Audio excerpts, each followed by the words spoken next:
We have an exciting announcement. We do. We have a book club live that corresponds with your new book, The Anxiety Audit. It's really the book that I wrote to help parents and young adults and teenagers too begin to identify their anxiety patterns. And we have this course that walks you through each of the patterns. And then there's going to be a live Q&A in which we're going to go over reader questions. There's over 3 hours of recorded video content where Lynn and I go over each chapter, highlighting a different anxiety pattern. All 7. It's just not possible to hear this information one time and have it all figured out. So go to Flusterclux.com and check on the courses button where you can sign up and register for the Anxiety Audit Book Club. We hope you join us. It is really totally fine for you to just cut and run. I don't think that as parents, sometimes we feel embarrassed or we're bringing our child into a situation and how are they going to behave and is it going to be too much? It is totally acceptable and understandable that if you've got a little kid, they're still learning how to be a human being, that if it's too much, they don't have to do the bouncy house. They don't have to hang around for the length of the party. It's okay to show up, make an appearance. I think this is what this dad is saying. Show up, eat some pizza, have a little playtime, and cut and run. It's really totally fine for you to do that. Welcome to Flusterclux with Lynn Lyons, where we talk about how to manage those tricky emotions that show up in all families. Serious stuff without being too serious. I'm your co-host, Robin, and I'm Lynn's sister-in-law, and I'm here to ask your questions. And I'm Lynn Lyons. I'm an anxiety expert, speaker, mom, and author, and I've been a therapist for over 30 years. Parenting can be a flusterclux, and I'm here to help you find your way. And I'll even tell you what to do and what to say. So, Lynn, you've suggested an interesting topic today. Yes, I want to talk about birthday parties. Okay, let's do it. I feel like this is birthday party season, but that's probably just because both of my boys were born in the summer, and so this is my birthday party season. Yeah. But I had some interesting conversations with people about birthday parties. I also feel like we've been talking about a lot of heavy stuff on the podcast because it is a podcast about anxiety. So I think this gives us an opportunity to lighten it up. This whole idea was sparked by a conversation I had with a dad about birthday parties that was really, really funny and really insightful, actually. And I also just want to talk about the mistakes that we make with birthday parties. And I also just want to give parents permission not to go over the top because there's a lot of over the topness with birthday parties. It becomes stressful. Yes. I found birthday parties stressful. I'm going to out myself here. So I have one son that's born in June and one that's born in July. And so I procrastinated. And in my house, it was sort of like, you can have the party around your birthday. It doesn't have to be on your birthday. The older son is born in June. I put off his birthday party for like weeks and weeks and weeks. And he finally said to me, you have to have my birthday party before my brother's birthday party, which is in July. The way it worked out is that I had one birthday party on one day and the other birthday party on the next day because I waited so long that I almost blew it. So I had back-to-back birthday parties for a 9-year-old and a 7-year-old. Did that happen multiple years or just that 1 year? Just that 1 year, I learned my lesson. The other lesson I learned, and this is something like friends who have kids that are older, I always have found have been so extraordinarily helpful in my parenting. And so one birthday party I had, we went and did a thing, like we went and played miniature golf and had ice cream. And then we came back to the house for presents and cake. And my friend Christine, who I talk about all the time on the podcast, she was like, oh my God, no, you never come back. The return to the house is a birthday party. Absolute don't. So I learned that. And she was right. You bring them back. All sugared out. Sugared out. The other thing, and I've also had some real sort of birthday party fails that I thought we had a great idea. It was going to be like 105 degrees on one of their birthdays. So we decided that we were going to have a huge water balloon fight in the backyard. And I think that we spent probably 3 hours blowing up a ton, what we thought were a ton of water balloons. And then we had this, we're going to have this water balloon battle and we're going to have teams and it's going to be so much fun. So we spent hours and hours and hours blowing up the balloons and the water balloon fight was over. And I am not exaggerating here. The water balloon fight was over in 32 seconds.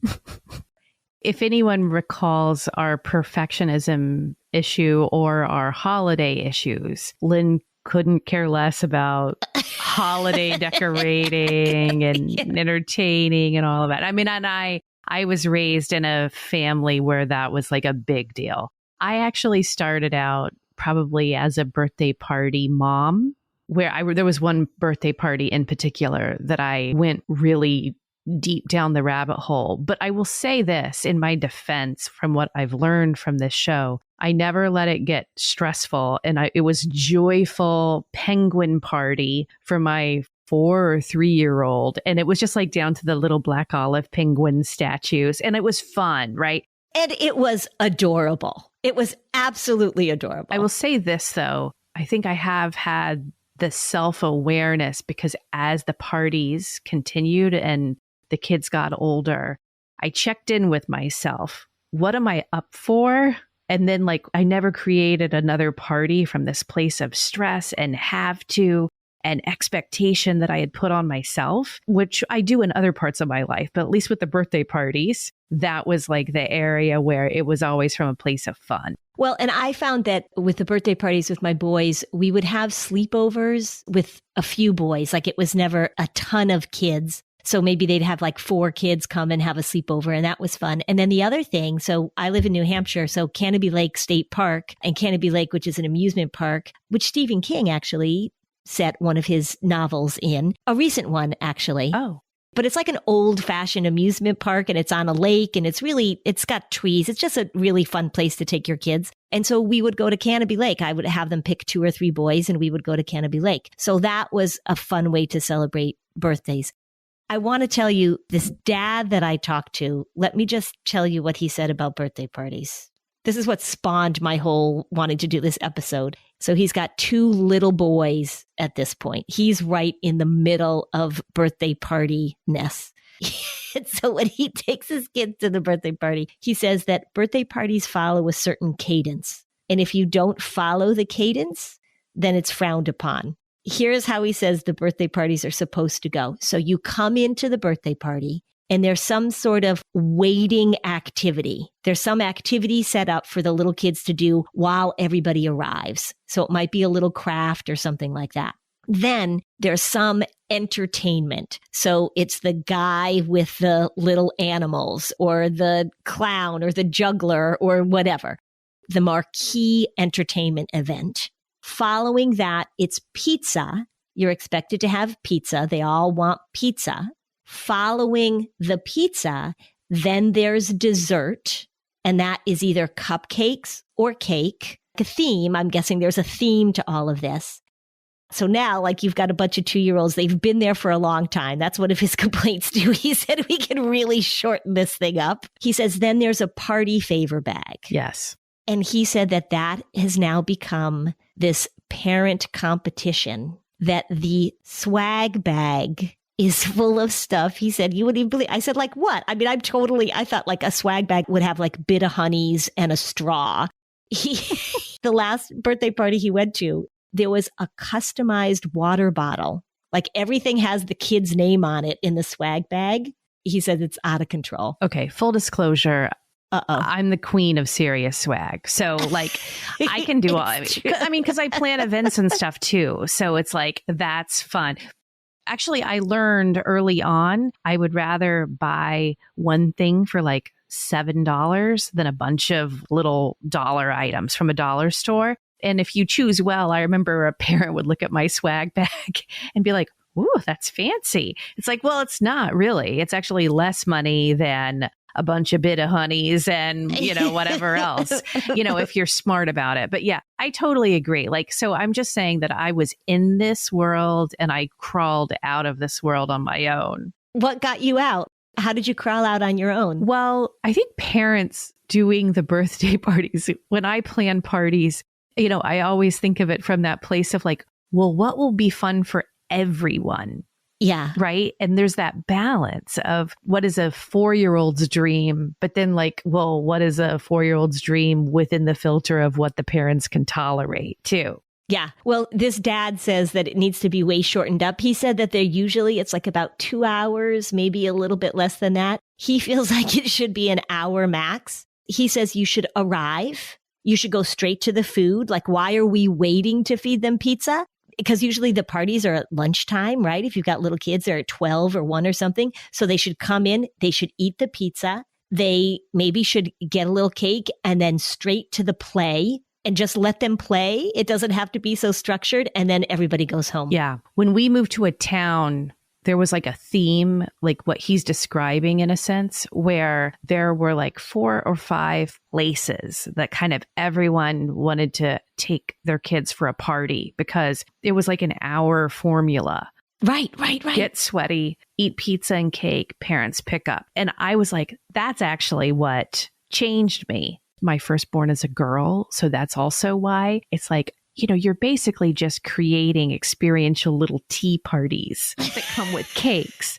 And they're up for it for the most part. Not all little girls, right? But like, they're like, yes, I will put on my little dress and I will come and I will sit at a little table and I will eat delicious treats. And they're so cute, right? I know. But I just remember the first time I had just had a baby and I was not up for hosting a home birthday party. And so I said to my daughter, like, we're going to go to the Y and like get a bouncy house. We walk into this Y that didn't have the best fragrance. We go to the bouncy house and all of a sudden it's her whole little class with girls and boys. I'd never had a co-ed party before. That party for me could have lasted 3 minutes.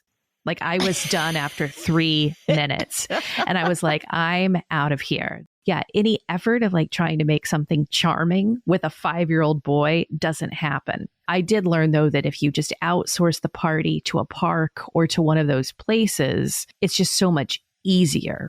And I guess it is a matter of what you enjoy, right? Because if people are really enjoying creating something and they like to have people to their house and they like to entertain, as soon as I could be an outsourcer, I was an outsourcer. Well, if I'd had 2 boys, I mean, maybe the first birthday party when it was really for the adults, for a little boy would be the only time I really focused on it. I mean, of course, social media has made birthday parties a whole other thing too, right? Because now there's Pinterest and you see what other people are doing and you want to show off. And it becomes this way of sort of curating this experience that you're posting about. And that's all about what we've talked about in the past, perfectionism. If you have those skills to do, or maybe you're not sure if you have them, but you're going to try, you have to do it from a place that isn't so misguided, where there are expectations, you make stress. Does it look good enough, right? If the phrase like good enough is like stressing you out, figure out something else. The other thing too, and this is where this dad isn't in this place yet because his kids aren't at the age where there's the drop-off birthday party, because that's a whole different ballgame too. Because I feel like when the parents are coming to the birthday party, then you're really entertaining parents too. So then you have to provide food for the parents, or you have to have things that keep the parents occupied. And it's just a whole thing that I think is just too much. He said, and I will quote him, he said, "This industry is in need of a good disruption." That's what he said. When we come back, I want to talk about that. So Lynn, the summer's here and I'm going to be traveling a lot this summer with my family. And I have my Earth Breeze laundry sheets in my suitcase because this is not the laundry detergent that comes in a big plastic bottle of goo.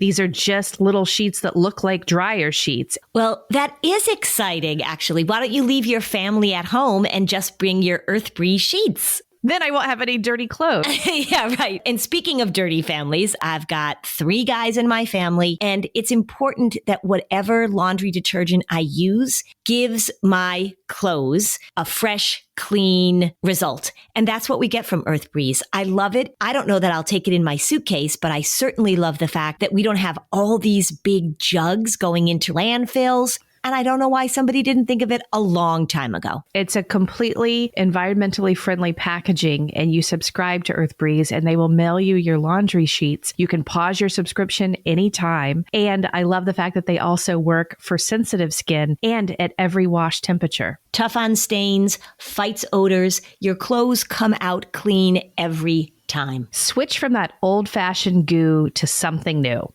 Right now, listeners can subscribe to EarthBreeze and save 40%. So go to earthbreeze.com/flusterclux to get started.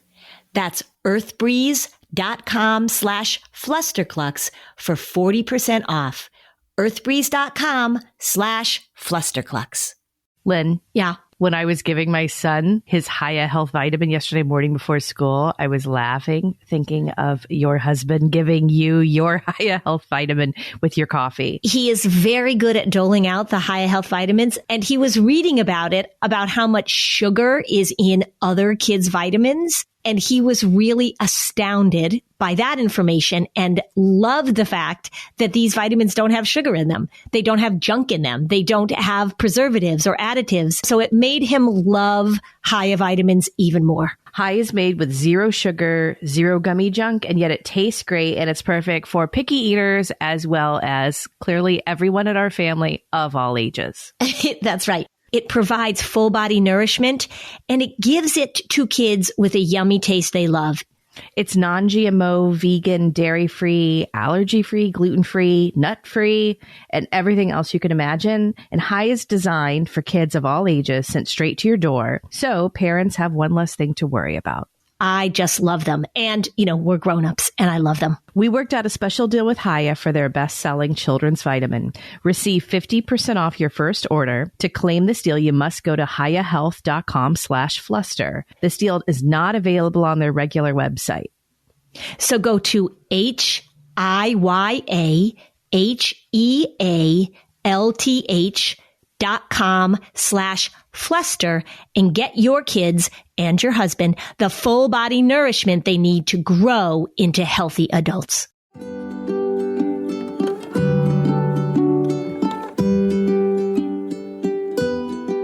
Okay, we're back. I'm sure he has a great idea, but can I tell you what I think should be the disruptor of birthday parties in terms of what we do? This is my parenting pet peeve. When parents send sick children to birthday parties, can we just all agree no more? That happens? Like they'll come and they don't feel good and they've got runny noses or coughs or whatever? So if you can't send your kid to school on Friday because they don't feel well, do not send them to my house for a birthday party on Saturday. That's the rule. That used to kind of be old school. Like if you can't go to school, you don't get to do the plans. Do you think that's different now with COVID? Do you think that now post-COVID people are more conscious of that? I would wish that we could have had masks long before COVID at our kids' birthday parties. Maybe that will be the theme of birthday parties now, is going to be like, hey, we're having a COVID birthday party. So the swag bag, you can put like a COVID rapid test in the swag bag. And fancier masks. Yes, I'm all for it. And kids can decorate their masks and then have a COVID rapid test in their swag bag. The worst example of this is that my daughter's second birthday, because they were still so tiny, it was more of like friends with other babies, came over.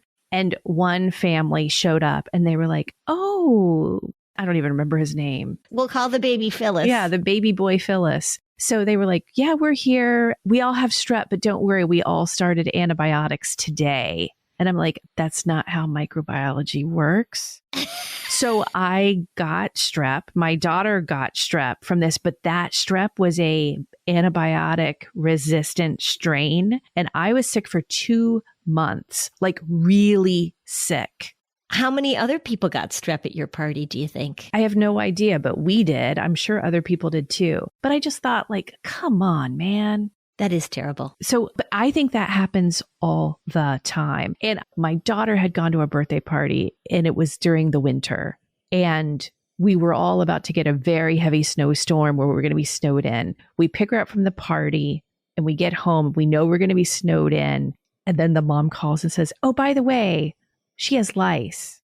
We just found out. So she had the birthday party with the lice. And then we're all going home to be stuck in our homes, knowing that we all could have gotten lice. So that was also awesome. You have worse birthday party stories than I do. I just had a water balloon fight that only lasted 33 seconds. There was a birthday party actually in my family. I think it was my sister's firstborn, who's now 30. They got food poisoning from the ice cream cake. Oh, which can happen. So people came to the birthday party and then there was vomiting. This is a fun episode. We've talked about lice and strep throat and food poisoning. Anybody have a diarrhea story? I'm sure if I thought about it long enough. Probably with the ice cream cake. I'm sure that there was diarrhea too. My mom was like a big party thrower and entertainer. So I grew up in that household. So throwing a really big party doesn't stress me out the way it might other people. But as a hostess who enjoys throwing parties, what I have learned is that I put the control on a finite number of things that I can do easily in advance. Mm-hmm. Like Martha Stewart. That's the Martha Stewart strategy. And then I just let it go. Because all the things that you don't expect will become the favorite things about the party. And actually, there was this book when I was marrying your brother that was called The Conscious Bride. And this was the best advice. And it's actually very relevant to our podcast content. The thing said, you will plan and plan and plan your wedding or your ceremony and your reception. But when something comes up that you didn't expect, you will see that it is the memory and the detail that you embraced most. So I was like, what does that mean? And then, of course, I found out what that meant. And I bring that with all of my party planning and event planning, because the things that you don't expect happen organically and there's no stress around that. So if you just let go, it's the good stuff. I was at a wedding where the father of the bride punched the father of the groom at the rehearsal dinner. That was unexpected. Yeah, I don't know if that's really like the conscious bride. I don't think that's what they were talking about. It was unexpected, but I'll tell you, it was memorable. That's the thing that stands out in that wedding. When I think about that wedding, that's what stands out.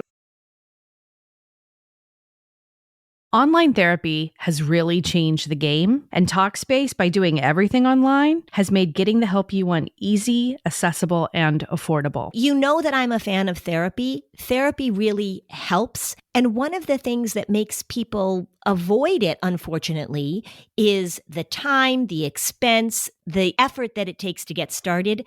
Talkspace helps with all of those issues. At Talkspace.com, you can sign up online and get a personal match with a provider that's right for you, typically within 48 hours. It's in network with most major insurers, and it just allows you to get access quickly. As a listener of this podcast, you'll get $80 off your first month with Talkspace when you go to Talkspace.com/Fluster to match with a licensed therapist today. So go to Talkspace.com/Fluster to get $80 off your first month. Talkspace.com/Fluster. Hey everybody, this is Robin at Flusterclux. When Lynn and I are not having a great time recording our podcast on the weekends, I have a day job. I have a travel magazine for families. So if you're thinking about a 2023 family vacation, don't plan anything without reading our guides to the best Disney hotels, the best way to get a Disney guide for less, and everything you need to know about booking a Disney cruise.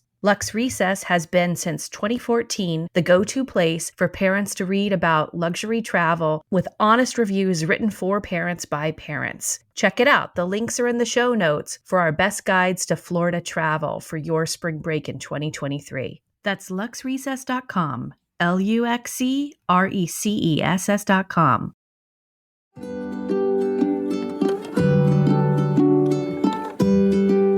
Okay, so now back to the show. I had a party and it was actually for my birthday, but it was like, let's have a family party. And I've got kids who are 5 years apart in age to think of like what's kind of going to please adults, little bitty kids and all of that. There was a local balloon artist who would like sometimes sit outside a family restaurant in town. I was like, hey, do you want to come and do... like, hey, do you want to do some balloons for our party? She was like, sure. So then as the party is starting and I have everything all set, I have a big food spread, I have a cake from our favorite bakery, and probably got like, 50 to 60 people coming, like kids and adults. I get a phone call and she's like, hi, we're on our way. I said, okay. Like I caught the word we're. She's like, I'm with my friend who's a professional clown and he would like to perform at your party. I was like, sure. Everybody loves a clown. Everybody loves a clown. Right. And I now wonder if she panicked actually and was talking to someone else in the clown field. Help me, I'm panicking. At their clown support meeting. So he shows up with like a little black bowler, giant clown shoes, suspenders, and a striped shirt. So he's like dressed like Mork with a bowler hat, but clown shoes. And he's like, do you have any music that's instrumental? And I was still like staring at his shoes, kind of like, where is this going to go? So we're all sitting in our yard, and the first song that comes to my head is Chuck Majoni's Feels So Good. That is so weird. That's the song that I was just in my head. I was like, oh, that's the very first song. I swear to God, that's the very first song that popped in my head, Robin. Well, so that's why we're related. So I put that on.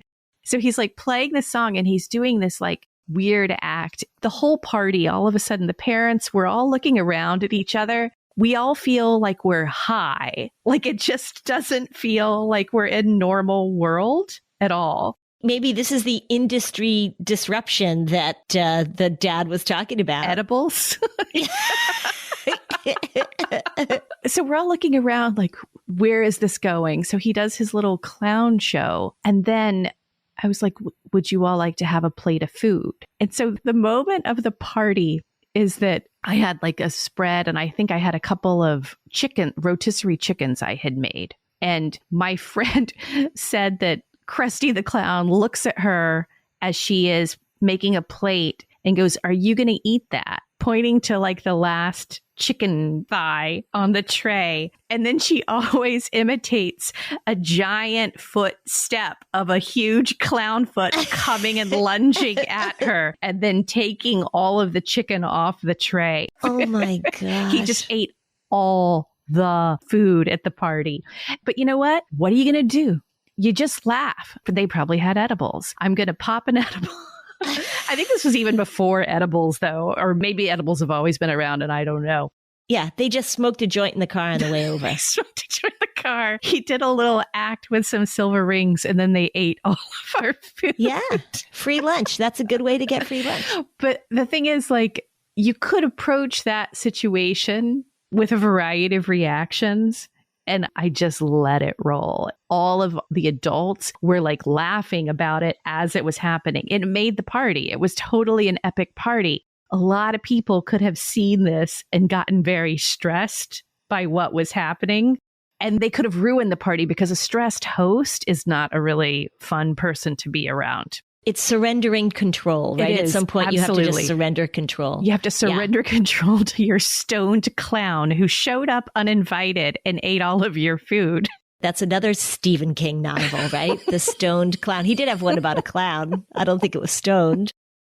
You know what I saw also, and I wasn't really aware of this trend, and so maybe people who are still giving birthday parties, the Fiver party. Have you heard about that? So you don't bring gifts. You just everybody brings hopefully a nice, crisp, clean $5 bill. So there's no presents. There's no shopping. You just bring a $5 bill and then the parents collect the $5 and then they go and buy the gift that maybe their child has picked out or something. But that certainly makes it easier, doesn't it? Isn't shopping for the birthday present gifts, isn't that also something that people find taxing? Yes. And I also want to ask this listenership, every single year, I would say no gifts. And every single year, the request was ignored. Well, because nobody wants to be the one. It's like my son, I told you in the last episode we did, my son who showed up at the costume party and he was the only one who got dressed up, right? So you don't know whether or not you're supposed to listen to the instruction or not listen to the instruction. I think people are afraid to be the one that listens and then doesn't show up with a gift. But I think that Fiverr thing is a good idea. Love the Fiverr thing. And let me just say this also, since this is an anxiety podcast, that there are some little kids who birthday parties are just too overwhelming. And so if you are a parent and you're working on, you've got a little worrier, you've got a kid who's really got some sensory issues, they're going to get overwhelmed at birthday parties. They're not going to want to go into the bouncy house. And it is really totally fine for you to just cut and run. I don't think that as parents, sometimes we feel embarrassed or we're bringing our child into a situation and how are they going to behave? And is it going to be too much?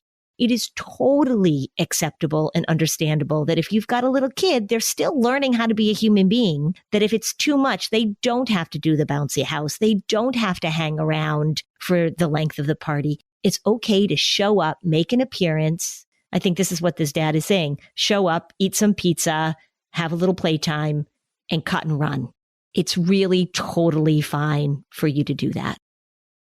I have a better idea based on everything that we've talked about today. So during the beginning of COVID, there were some boys in my son's class, and this was when there was a birthday party parade. They drove through and everyone stopped, waved through their circle drive and moved on and honked and wished happy birthday, held up a sign. Yeah, let's bring that back. Let's bring that back. And you hand the person a $5 bill and you keep on driving. You just drive by. So there's the fiver party, but we actually are now introducing the drive-by fiver. Yes, that is the winning formula. This guy that I am so grateful for all his birthday party insights. Here we go, buddy. The industry disruption that you are looking for is the drive-by fiver. If this episode was helpful to you, you can join our Facebook community, and we'd love it if you left a 5-star review on Apple Podcasts. Thanks for joining us on this episode of Flusterclux. Bye, Robin. Bye, Lynn. Hi there, I'm Andrea Owen, self-help author with 19 translations of my books, global keynote speaker, and life coach. My podcast, Make Some Noise, has been serving up self-help in a simple-to-digest way for the last decade. The topics brought in each episode are practical and easy to implement around topics such as working through fears that keep you stuck, different modalities of therapy, managing your negative self-talk, and more. We bring you guest experts, solo episodes, and I even coach listeners on the air around relatable struggles. I also do my best to weave my sense of humor into some heavy topics because, let's face it, life can be pretty hard, and it's so much better when we can have some fun while walking through our challenges. Whether you're seasoned in personal development or just starting out, Make Some Noise podcast will help you become the best version of yourself, the person you're proud of when you look in the mirror and show up in your life. Simply search Make Some Noise with Andrea Owen wherever you listen to your podcasts.